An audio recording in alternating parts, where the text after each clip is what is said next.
This is SpaceTime Series 20 for episode 143 for broadcast on the 27th of December 2021. Coming up on SpaceTime, the James Webb Space Telescope launches into space, NASA touches the Sun, and Europe's ExoMars orbiter discovers water hidden in the red planet's version of the Grand Canyon. All that and more coming up on SpaceTime. Welcome to SpaceTime with Stuart Gary.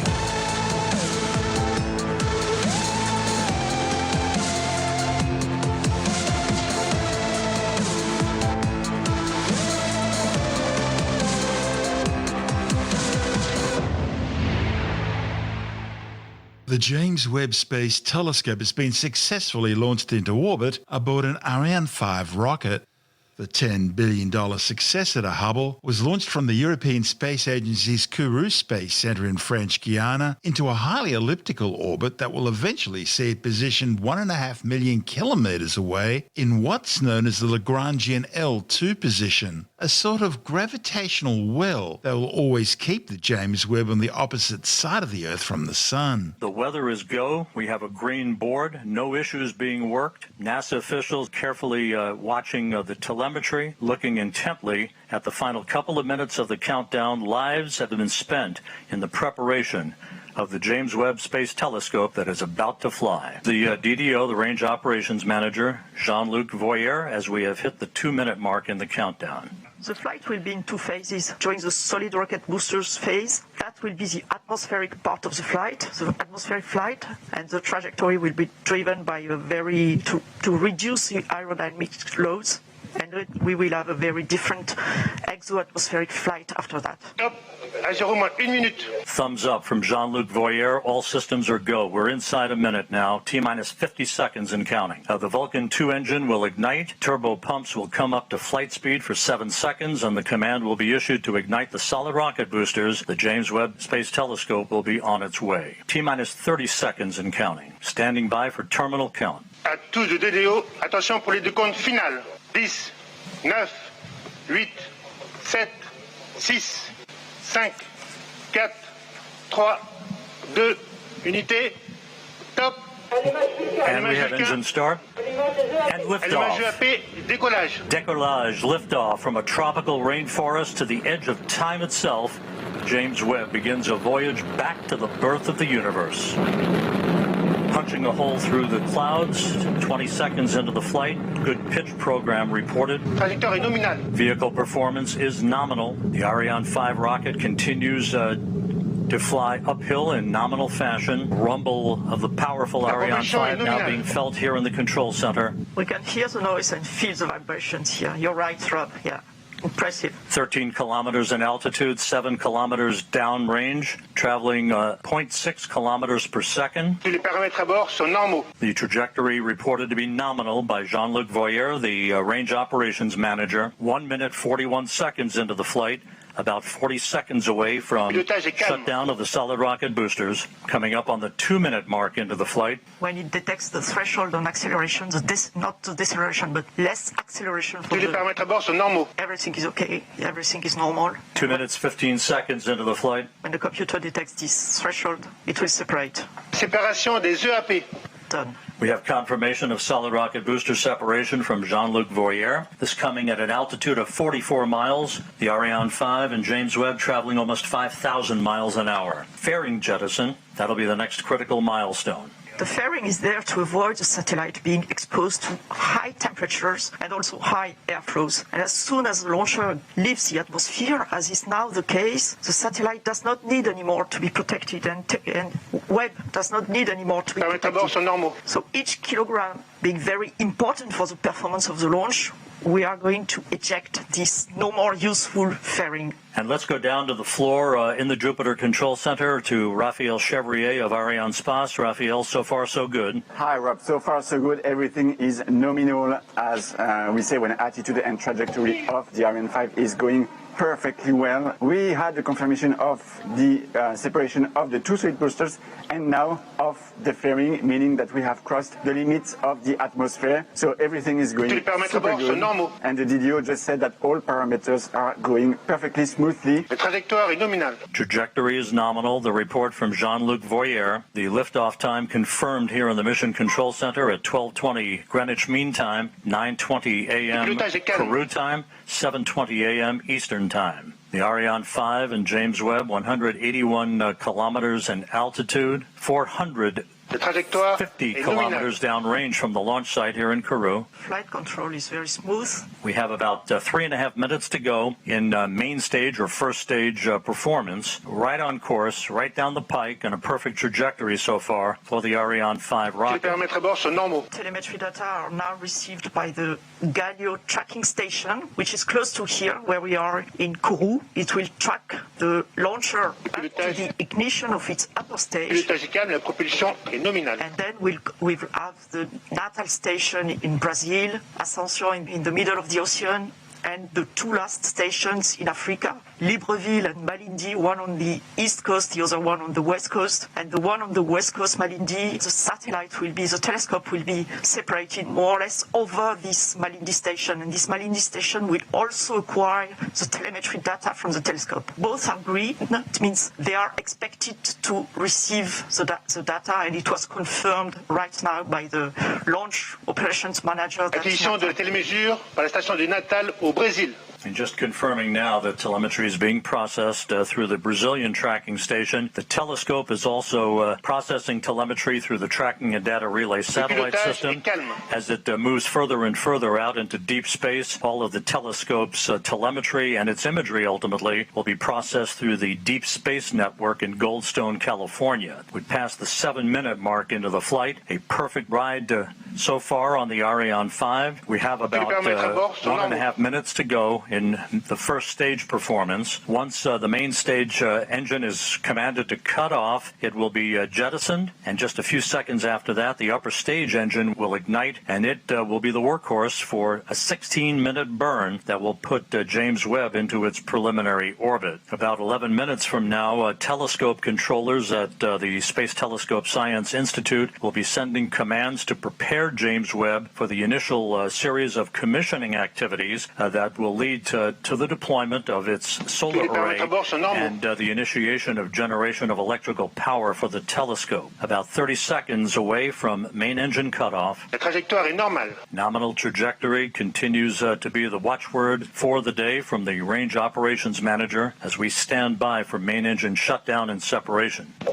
Extinction de l'EPC. Opération EPC. And we have main stage shutdown and separation confirmed here in the Mission Control Center, and the ignition of that upper stage. And Raphael Chevrier down in the fishbowl. So far, so good. Yes, Rob, we have the confirmation of the separation of the main stage and the ignition of the upper stage. The trajectory is perfectly nominal. This is a very important moment for us because it's always a challenge to switch on a cryogenic engine in space condition, and we are now at 220 kilometers of altitude. Speed is a bit more than 7 kilometers per second. As we enter now the second phase of the flight, the upper stage is going to power for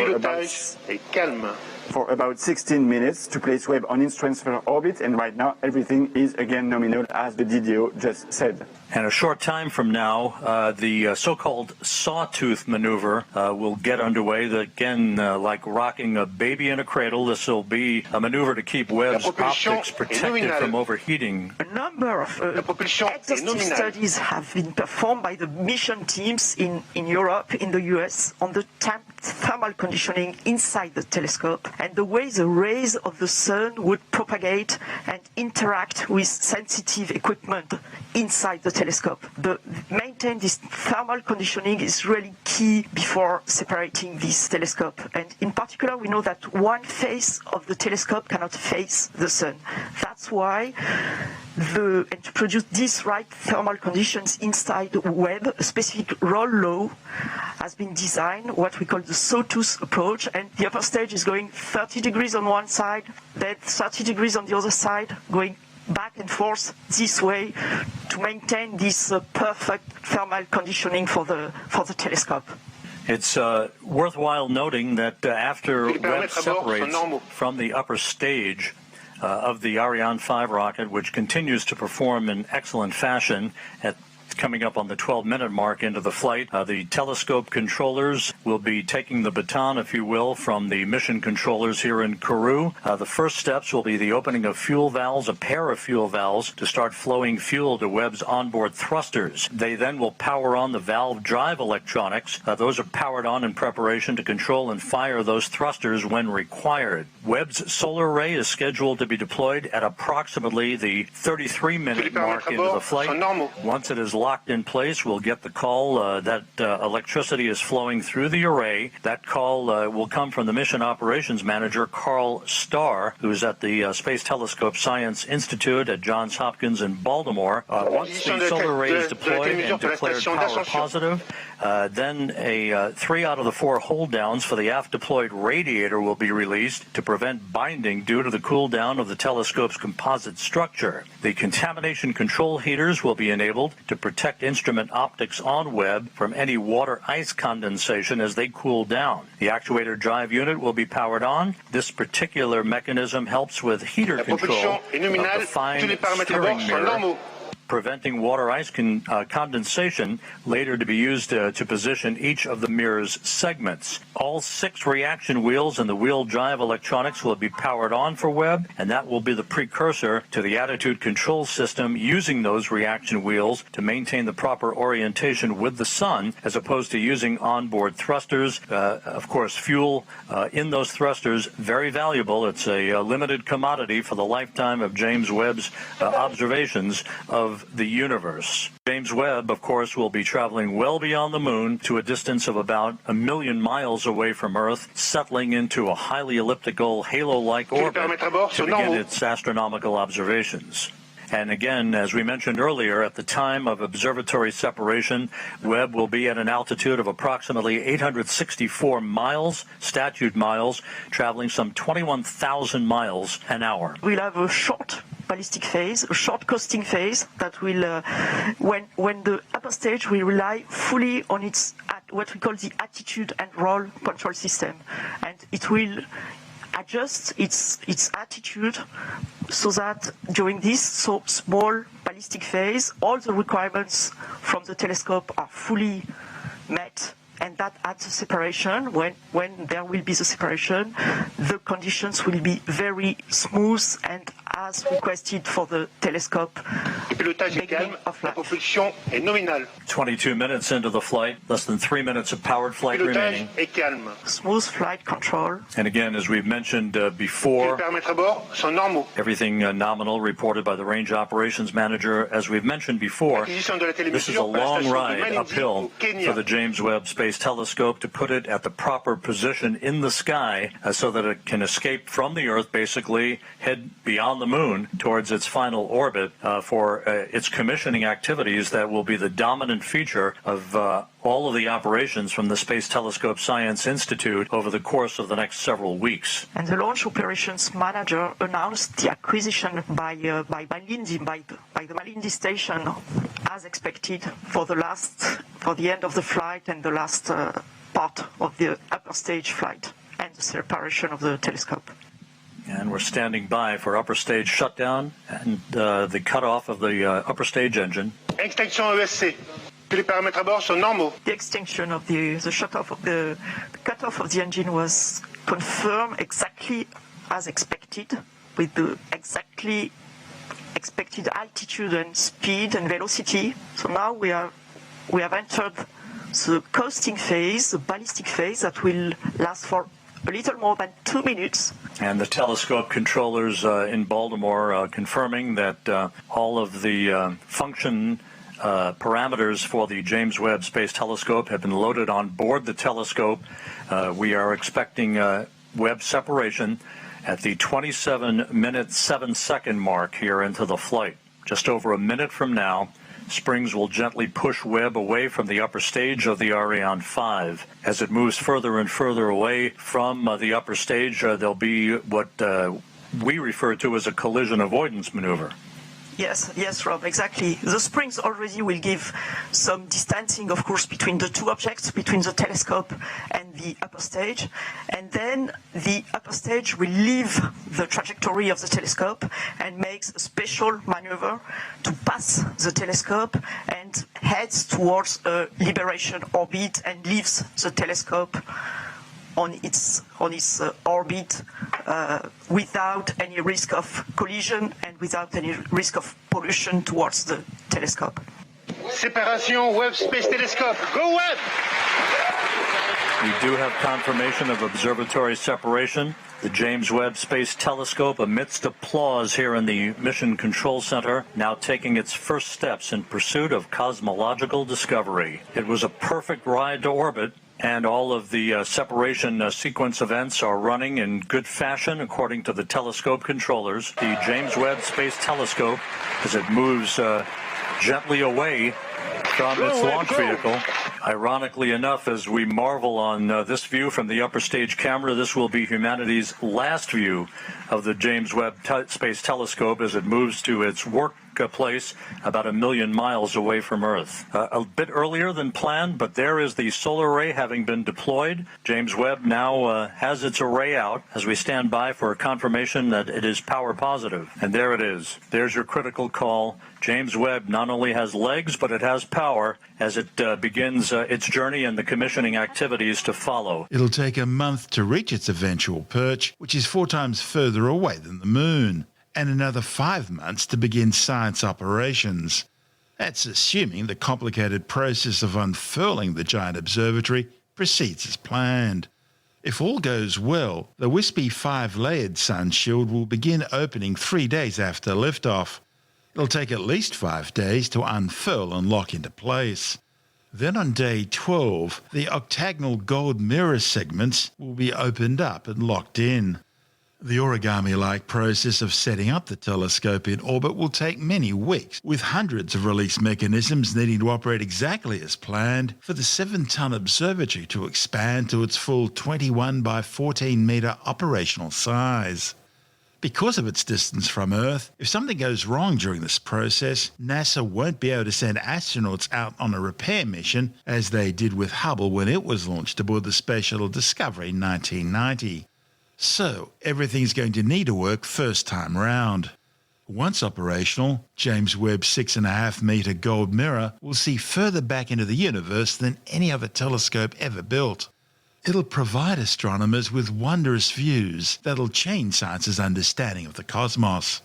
Hubble could see back almost 13.4 billion years. James Webb will go back even further, taking science closer to the dawn of time than ever before.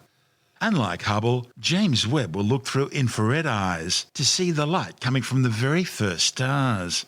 And that light will have been stretched by the physical expansion of space-time from the ultraviolet and visible into infrared wavelengths.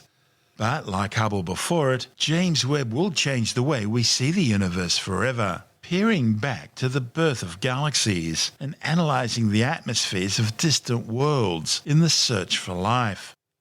This report from NASA TV. NASA's James Webb Space Telescope is preparing to begin its mission of discovery. By observing infrared light, Webb will be able to look through dust to see stars forming inside of nebulae. It will also allow scientists to observe farther back in time than previous telescopes. More distant objects in the cosmos are more highly redshifted. That means their light shifts from ultraviolet and visible wavelengths into the near infrared. This shift in wavelength means observations of distant objects, such as the first galaxies that formed in the universe, require a telescope specialized in collecting infrared light. While Webb will explore the cosmos in infrared light, Hubble will continue its observations of the universe in visible and ultraviolet wavelengths. Since 1990, Hubble has completely changed our understanding of just about everything. From galaxy evolution to gravitational lensing and dark matter, from exoplanet atmospheres to our own solar system, Hubble continues to teach us something new about our place in the cosmos. The scientific community is incredibly excited to have these two highly complementary observatories operating together. With their collaboration, they will push the boundaries of knowledge on the backdrop of a rapidly evolving astronomical landscape. A wealth of multi-wavelength and now multi-messenger astrophysical observatories from space and from the ground are currently operating or being planned. Hubble and Webb will work together to advance our collective understanding of the universe, ushering in a new golden age of astronomy. This is SpaceTime. Still to come, NASA touches the Sun, a giant asteroid the size of the Eiffel Tower, and Europe's ExoMars orbiter discovers water hidden in the red planet's version of the Grand Canyon. All that and more still to come on SpaceTime.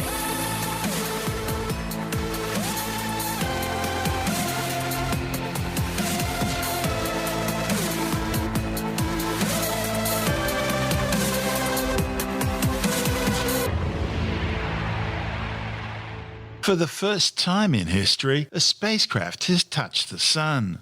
The honour went to NASA's Parker Solar Probe, which reached the Sun's extended solar atmosphere known as the corona, spending 5 hours there. The findings, reported in the journal Physical Review Letters, marks the achievement of the mission's primary objective and also opens up a new era in science's understanding of the physics of the corona.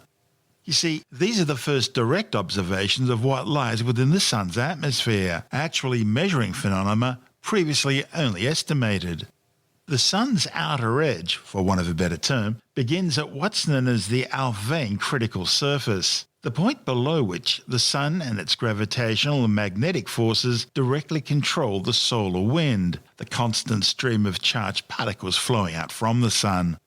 Many scientists believe that sudden reversals in the Sun's magnetic field known as switchbacks emerge from this area.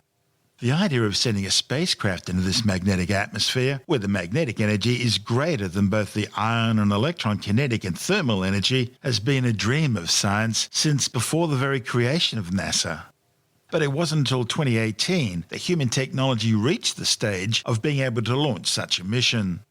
And so the Parker Solar Probe finally blasted off with the goal of reaching the Sun's corona and undertaking what's been humanity's first visit to a star. The 5 hours the Parker Solar Probe spent below the Alfvén critical surface in direct contact with the Sun's plasma allowed it to collect observations on the pressure and energy of the Sun's magnetic field. Parker passed above and below this surface 3 separate times during its encounter. Surprisingly, astronomers found this Alfvén critical surface is wrinkled. The data suggests that the largest and most distant wrinkle on the surface was produced by what's known as a pseudostreamer, a large magnetic structure more than 40 degrees across, found back on the innermost visible face of the Sun. Scientists still don't know why a pseudostreamer would push the Alfvén critical surface away from the Sun, but researchers did notice fewer switchbacks below the Alfvén critical surface than above it. The findings could mean that switchbacks don't form in the corona but deeper down. Alternatively, lower rates of magnetic reconnection on the Sun's surface could have pumped less mass into the observed wind stream, resulting in fewer switchbacks. The probe also recorded some evidence of a potential power boost just inside the corona, which may point to some unknown physics affecting heating and dissipation. The Parker Solar Probe is now the fastest known object ever built by humans, and it's made many new discoveries since its launch, including observations on explosions that create space weather and the dangers of super-speedy dust. Having achieved its primary goal of touching the Sun, Parker will now descend even deeper into the Sun's atmosphere and linger for even longer periods of time. This report from NASA TV. Liftoff of the mighty Delta IV Heavy rocket. In August 2018 in Cape Canaveral, Florida, NASA launched Parker Solar Probe to touch the Sun. After spending a few years spiraling closer to our star, the spacecraft has finally arrived. It's amazing. Parker Solar Probe is touching the Sun. This is Noor Rawafi, the project scientist of the mission. He has been waiting for this moment since the beginning of his career. This is a dream come true. One of the major goals for the Parker Solar Probe mission is to fly through the solar corona, and we are doing that now. So what does it mean to touch the Sun? To answer that, we need to look at the Sun's structure. Unlike Earth, the Sun doesn't have a solid surface. It's a giant ball of hot plasma that's held together by its own gravity. Solar material flows out from the surface, but around the sun, it's bound by the sun's gravity and magnetic field. This material forms the sun's atmosphere, the corona. Eventually, some of this hot and fast solar material escapes the pull of the sun and gushes out into space as solar wind.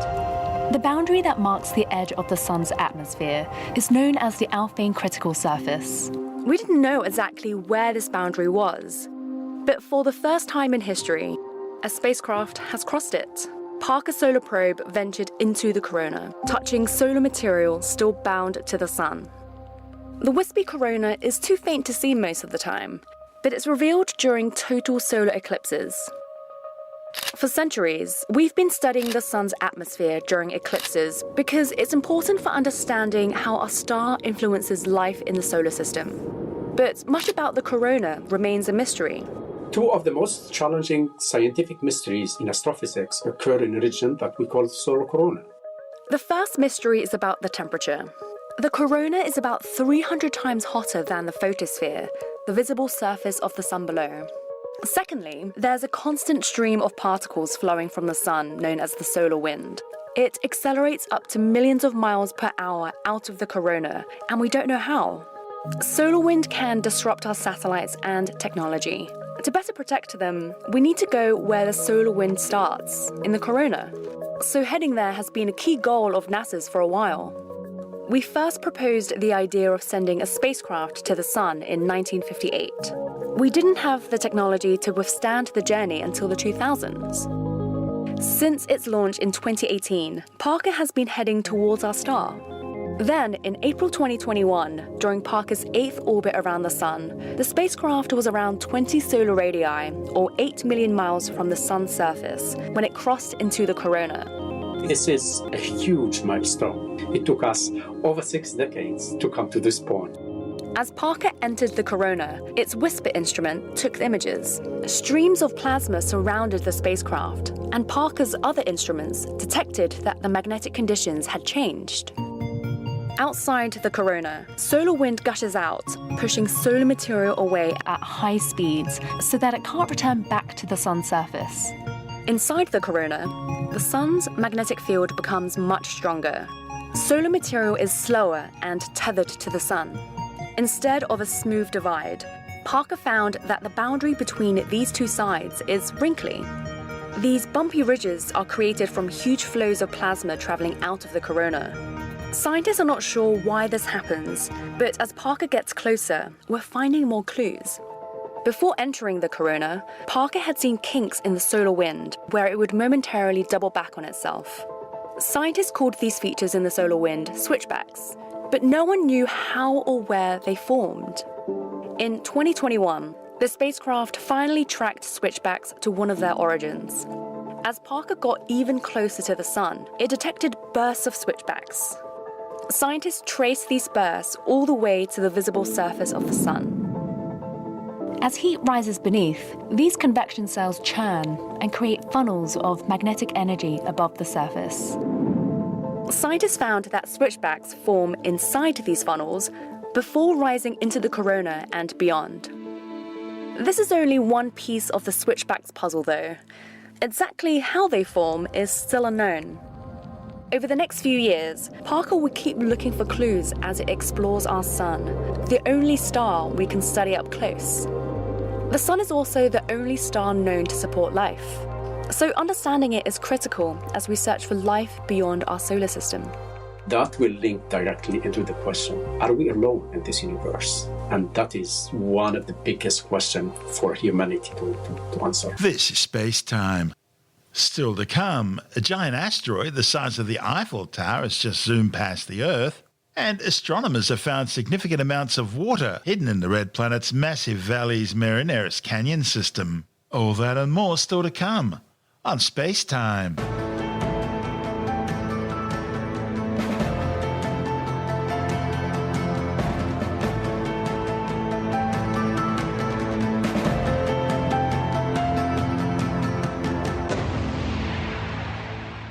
An asteroid the size of the Eiffel Tower has just zoomed past the Earth.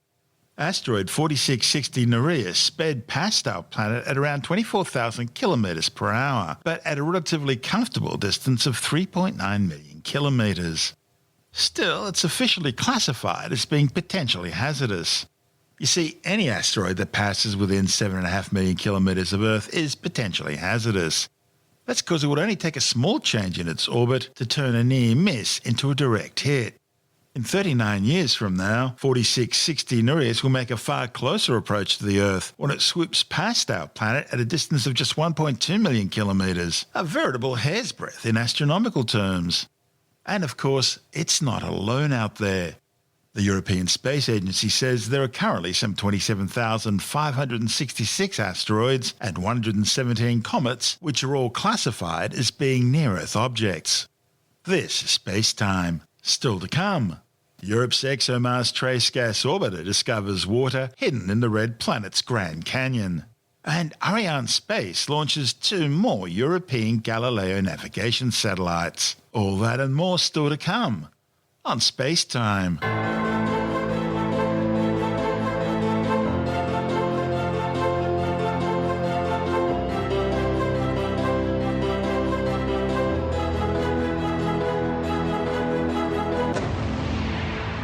Astronomers have found significant amounts of water hidden in the red planet's massive Valles Marineris canyon system.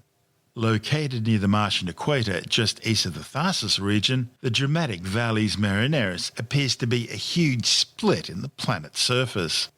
The complex system of deep ravines, valleys and canyons stretches for over 4,000 kilometres and is up to 7 kilometres deep.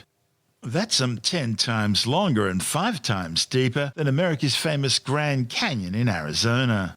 The new data from the joint European Space Agency Roscosmos Trace Gas Orbiter spacecraft suggests large amounts of water in the very heart of the canyon system.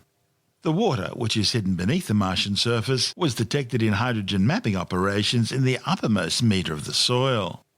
While water is known to exist on Mars, most of it is found in the planet's cold polar regions as ice. Water ice is simply not found exposed at the surface near the equator, where temperatures aren't cold enough for exposed water ice to remain stable. Missions including ESA's Mars Express have searched the lower latitudes looking for subsurface water, mostly as permafrost or locked up in minerals, and they've found small pockets of it. But the new observations suggest an area with an unusually large amount of hydrogen in the Valles Marineris. And assuming the hydrogen is bound up into water molecules, as much as 40% of the near-surface material in the canyon appears to be water. Put that another way, there's enough water there to make a lake the size of the Netherlands. The authors think it's very much like Earth's permafrost regions, where water ice permanently persists under dry soil because of the constant low temperatures. Now, the water could be in the form of ice, or water that's chemically bound to other minerals in the soil. However, other observations suggest that minerals commonly seen in this part of Mars typically only contain a few percent water, much less than what's evidenced in these new observations. And all that suggests the new findings could be in the form of water ice. But water ice usually evaporates in this region of Mars due to the temperature and pressure conditions near the equator. And the same applies to chemically bound water in the soil. So, the right combination of temperature, pressure and hydration must be there in order to keep the minerals there from losing water. This suggests that some special, as yet unclear mix of conditions must be present in Valles Marineris in order to preserve the water. Either that or it's somehow being replenished as it sublimates into the air.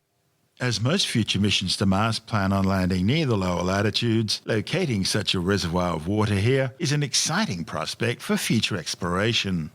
While Mars Express has found hints of water deep underground in Mars's mid-latitudes, alongside the deep pools of water under the planet's south pole, these lie up to several kilometres below the surface, making them less exploitable and consequently less accessible for exploration compared to water found just below the surface. ESA's ExoMars Trace Gas Orbiter project scientist Colin Wilson says knowing more about how and where water exists on present-day Mars is essential to understanding what happened to the red planet's once abundant water supplies.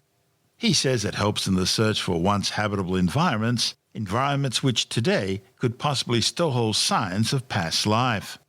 Mars Trace Gas Orbiter was launched back in 2016 as the first part of the two-part ExoMars mission.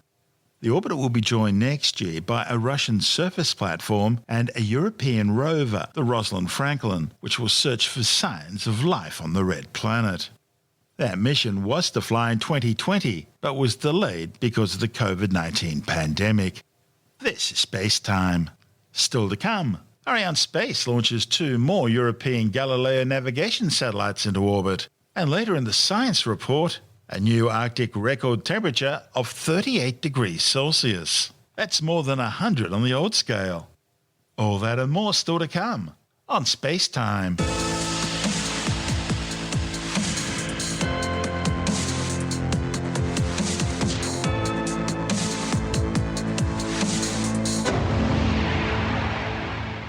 Arianespace have launched 2 more European Galileo navigation satellites into orbit using a Russian Soyuz rocket. The flight from the European Space Agency's Kourou spaceport in French Guiana brings the Galileo constellation to 28 satellites. The twin 715-kilogram spacecraft were released from their Soyuz STB frigate upper stage at an altitude of 23,525 kilometers, 3 hours and 54 minutes after liftoff. Galileo is already the world's most precise satellite navigation system, serving more than 2 billion users globally. And the 2 newly deployed spacecraft are the first of an updated Batch 3 design, incorporating new technological advances over the original first-generation satellites. A further 10 of the improved Galileos are still to be launched, and work's already underway developing a new second generation of navigation satellites. The Galileo's second generation, or 2G2 satellites, will be the most advanced navigation satellites ever built. They'll use electric propulsion systems instead of the existing chemical thrusters, and they'll be fully reconfigurable in order to meet new tasks as the need arises. The first of them are due to be launched in 2024. This report from ESA TV. Europe's Galileo constellation is the most precise satellite navigation system in the world, delivering meter-scale accuracy. Its signals let us find our way on foot, by car, even in boats and aircraft. So how do Galileo satellites, thousands of kilometres away, tell you exactly where you are? Simply being so far away is part of the answer.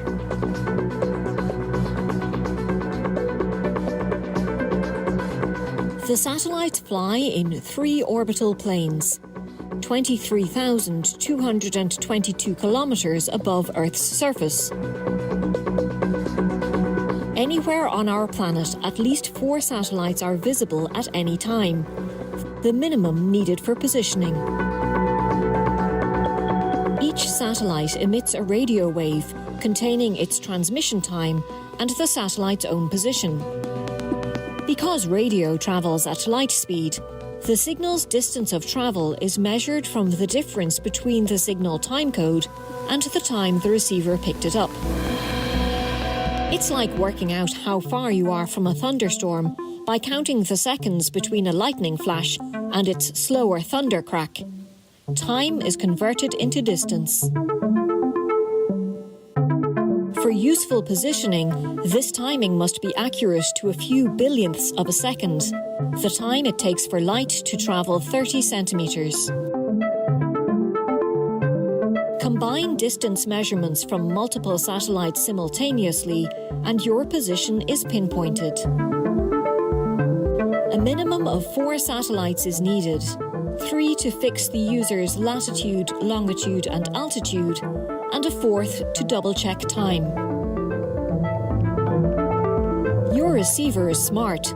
It knows the expected locations of the satellites to cut signal acquisition time from minutes to a few seconds.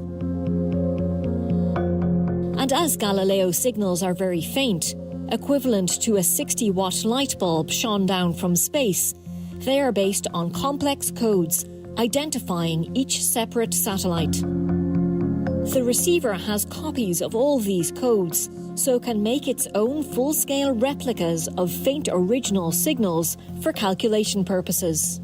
These are used to calculate your final navigational fix, boosting our economy and quality of life by letting everyone, everywhere, find our way. This is SpaceTime.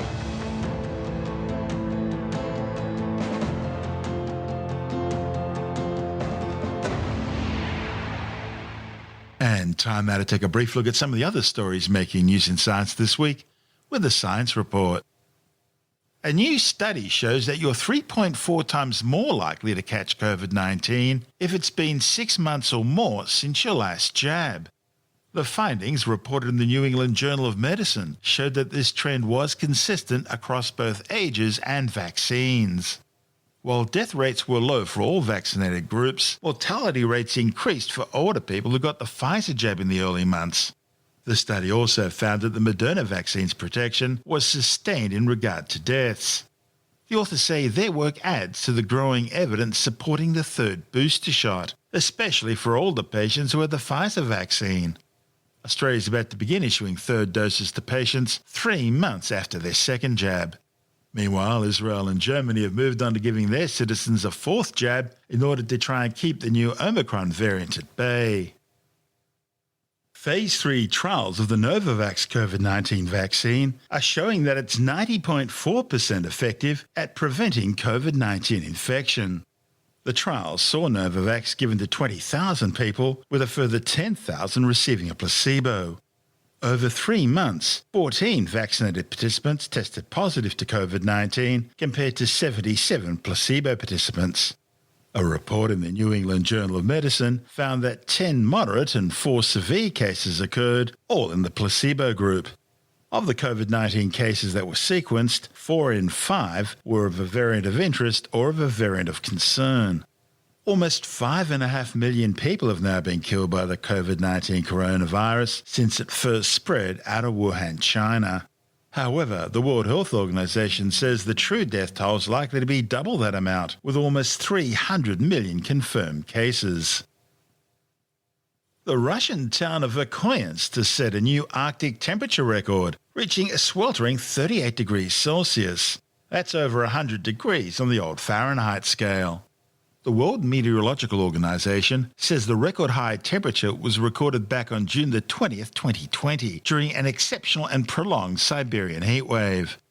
Average temperatures across the Arctic Siberia hit around 10 degrees Celsius at one point during that summer, leading to major ice loss in the region. A new study has found that the western honeybee may have originated in Asia. The findings, reported in the journal Science Advances, indicate the bees expanded independently into Africa and Europe, creating 7 separate geographical and genetically distinct evolutionary lineages, all of which are traceable back to Western Asia. The western honeybee is used for crop pollination and honey production throughout most of the world, and has developed a remarkable capacity for surviving in vastly different environments. Scientists sequenced 251 genomes from 18 subspecies of the honeybee's native range and used this data to reconstruct their origin and pattern of dispersal. The sequencing also led to the discovery of 2 distinct lineages, one in Egypt, the other in Madagascar.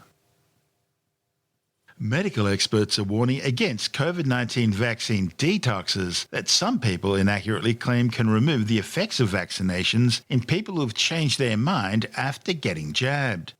Anti-vaxxers and fraudsters have been pushing a range of so-called treatments ranging from borax baths to cupping, none of which work. Tim Mendham from Australian Skeptics says, despite all the claims, you simply can't unring a bell. So basically this is the idea that once you've been vaccinated for COVID, you can actually undo the vaccination with various treatments, such things as going into a bath with baking soda, Epsom salts and borax as a cleaning agent to actually detox the vax, as they say. The issue here is that people have succumbed, if you like, anti-vaxxers have actually succumbed to having a vaccination. I would presume primarily so they can do things that unvaccinated people can't and go places. And then they decide that once they've had that and had their proof of being vaccinated, that they can then undo the evil effects of the vaccine. They can't, and it won't, basically. And certainly having a bath in baking soda and borax is not particularly a good idea, actually. Just one of those silly theories that's been going around. I mean, the weird thing is, it's, as I say, it's turning from anti-vax to taking a vax and then trying to get rid of the vax. And sort of, it's just sad and extreme, but it's one of many things people keep trying to say. You can undo the vaccination where you can't. Once it's in, it's in. You can't get it out again. They really need a vax and a good lie down, don't they? I think they really do need a vax and good lie down, yes. That'd be good advice. That's Tim Indham from Australian Skeptics.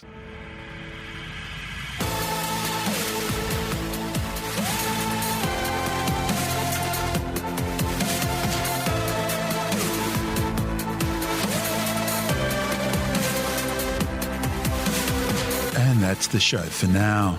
SpaceTime is available every Monday, Wednesday and Friday through Apple Podcasts, iTunes, Stitcher, Google Podcast, Pocket Casts, Spotify, Acast, Amazon Music, Bytes.com, SoundCloud, YouTube, your favourite podcast download provider, and from spacetimewithstuartgary.com. SpaceTime's also broadcast through the National Science Foundation on Science Zone Radio and on both iHeartRadio and TuneIn Radio. And you can help to support our show by visiting the SpaceTime store for a range of promotional merchandising goodies, or by becoming a SpaceTime patron, which gives you access to triple-episode commercial-free versions of the show, as well as lots of bonus audio content which doesn't go to air, access to our exclusive Facebook group, and other rewards. Just go to spacetimewithstuartgary.com for full details. And if you want more SpaceTime, please check out our blog, where you'll find all the stuff we couldn't fit in the show, as well as heaps of images, news stories, loads of videos, and things on the web I find interesting or amusing. Just go to spacetimewithstuartgary.tumblr.com. That's all one word, and that's Tumblr without the E. You can also follow us through @StuartGary on Twitter, @SpaceTimeWithStuartGary on Instagram, through our SpaceTime YouTube channel, and on Facebook, just go to facebook.com/SpaceTime with Stuart Gary. And SpaceTime is brought to you in collaboration with Australian Sky and Telescope magazine, your window on the universe. You've been listening to SpaceTime with Stuart Gary. This has been another quality podcast production from Bytes.com.